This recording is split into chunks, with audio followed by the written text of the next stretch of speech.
Hi, I'm Kenna Johnson from the Channel Company here with Kyle Alspach, Senior Editor at CRN, covering cybersecurity here at XChange 2026. Kyle, thank you so much for being here today. Thanks for having me. I want to pick your brain. I want to know what you're hearing out there. As MSPs lean deeper into AI tools, what are you hearing from them about the risk of AI exposing sensitive customer data? So this has been an issue, pretty much since the beginning of Gen AI tools coming out with ChatGPT. It continues to be an issue, a few years into it, where there's just a massive concern, from the SMB clients, especially that MSPs are serving, that their employees are going to be using AI tools without their knowledge and not really kind of having any oversight of how they're using them, that they're going to be putting in corporate data or sensitive intellectual property even into these tools, and that's going to end up getting shared out to others who are using the tools.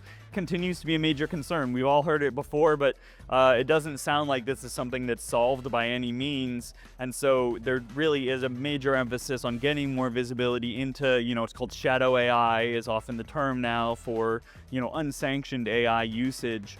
Getting more visibility into that shadow AI is a huge topic here and for all MSPs. Now, you cover a lot of companies using AI defensively. From what you're hearing here at XChange, how are MSPs using AI to augment their existing security stack, but not replace it?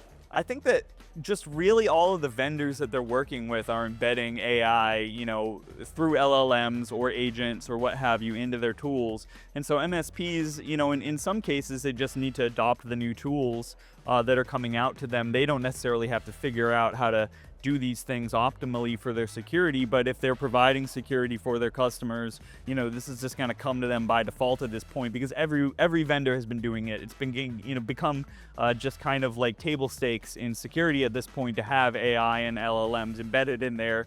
So, MSPs are able to use, chat functionality and, natural language searches of their tools to just get a better feel for the security environments that they're trying to protect. And, it's really, I think, become a huge part of security at this point already. Speaking of AI, attackers are using AI to move faster.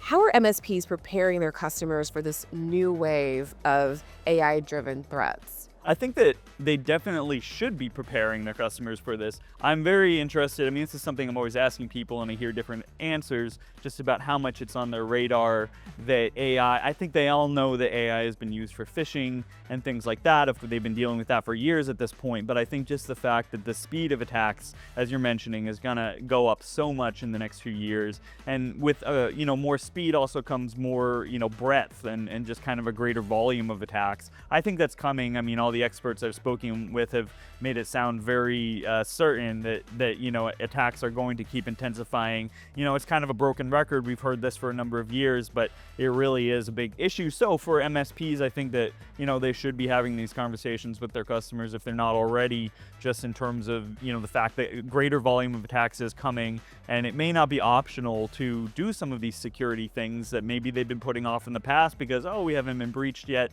etc. Those excuses are going to be less and less optional to have anymore, because the risk of a breach, I think, is unfortunately going to be going up in the next few years. So you always have to prepare for the future. Pretty much, yeah. And the future is kind of always coming faster and faster than you might expect sometimes. Kyle, thank you for sharing all that you're hearing and seeing here at XChange in Orlando 2026. Appreciate you being here. Yes, thanks so much. To learn more, go to crn.com. For the Channel Company, I'm Kenna Johnson.